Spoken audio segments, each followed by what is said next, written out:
Vous êtes propriétaire d'un site internet et vous avez entendu parler du référencement naturel comme méthode pour le rendre visible sur les moteurs de recherche comme Google. Cependant, vous ne voyez pas comment faire la différence par rapport à vos concurrents qui sont mieux placés que vous, ni même par quoi commencer. Dans cette vidéo, je vais vous expliquer comment référencer votre site internet sur les moteurs de recherche comme Google. Je vous explique tout cela juste après ça.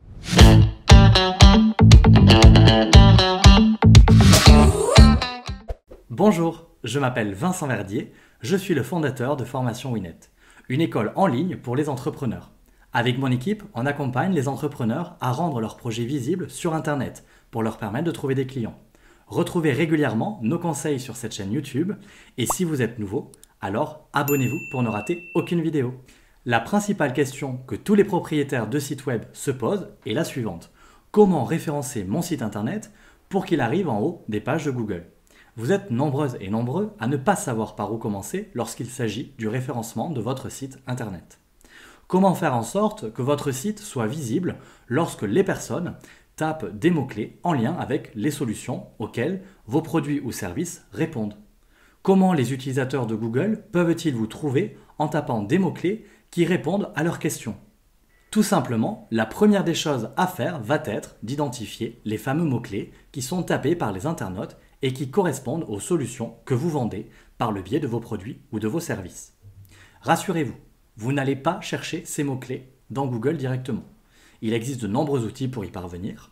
Mon préféré est celui que j'utilise au quotidien et que je conseille aux personnes qui suivent ma formation référencement naturel, s'appelle Ubersuggest. Je vous ai mis le lien dans la description sous la vidéo. Cet outil va vous donner une liste d'autres idées de mots-clés relatives à un mot-clé principal que vous saisirez.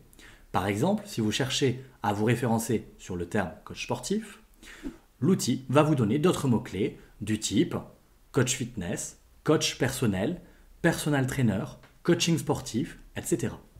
L'outil ne s'arrête pas là. En effet, il vous renseignera sur le nombre de fois où ces mots-clés sont cherchés chaque mois dans Google. Vous pourrez ensuite trier vos mots-clés et les placer dans les différentes pages de votre site web. La première étape consiste donc à définir les mots-clés qui sont importants pour vous, à savoir ceux tapés par les internautes. Une fois que vous avez listé vos mots-clés, il va falloir les suivre et suivre leur évolution. Il s'agit de regarder à quelle position vous êtes aujourd'hui et à quelle position vous serez demain. Ceci est important car les gens consultent uniquement les sites présents sur la première page. Donc suivre l'évolution, c'est s'assurer que le travail que vous faites est bon. Si vous voulez du trafic, vous devez être au moins sur la première page et dans les 3 premiers résultats de Google. C'est hyper important. Pour que votre position augmente, il ne faut pas se contenter de suivre les positions. Vous devez mettre en œuvre des actions autour des 3 piliers fondamentaux du SEO. Le premier pilier, c'est la technique. Le second, c'est le contenu. Et enfin, le dernier, c'est la popularité. On a de la chance aujourd'hui d'avoir des CMS, c'est-à-dire des solutions tout en un, comme WordPress, qui permettent d'optimiser à fond la technique, même quand on n'y connaît rien.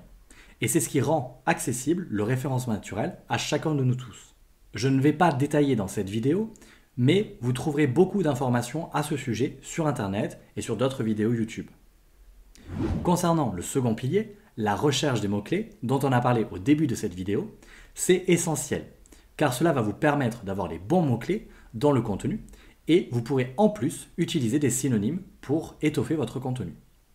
Puis pour finir, le dernier pilier, qui concerne la popularité, Google accorde plus de confiance à un site qui a de l'ancienneté sur un sujet donné et des visiteurs qu'un nouveau site qui vient d'apparaître et qui a peu de visiteurs. Comme dans la vraie vie, vous faites plus confiance à votre boucher de quartier que vous connaissez depuis des années et qui ne vous déçoit jamais, plutôt qu'à celui qui vient de s'installer il y a 2 jours en bas de chez vous.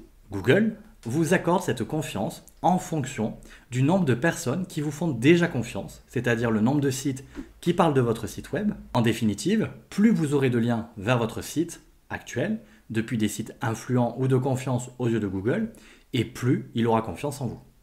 Si on reprend l'exemple de notre coach sportif, il sera intéressant d'avoir un lien sur des sites comme celui d'un nutritionniste, d'un ostéopathe, un blog qui parle des bienfaits du sport par exemple, et tout autre site pertinent et logique autour de la thématique du fitness et du bien-être. Ces liens sont appelés des backlinks, puisqu'il renvoie les personnes vers votre site.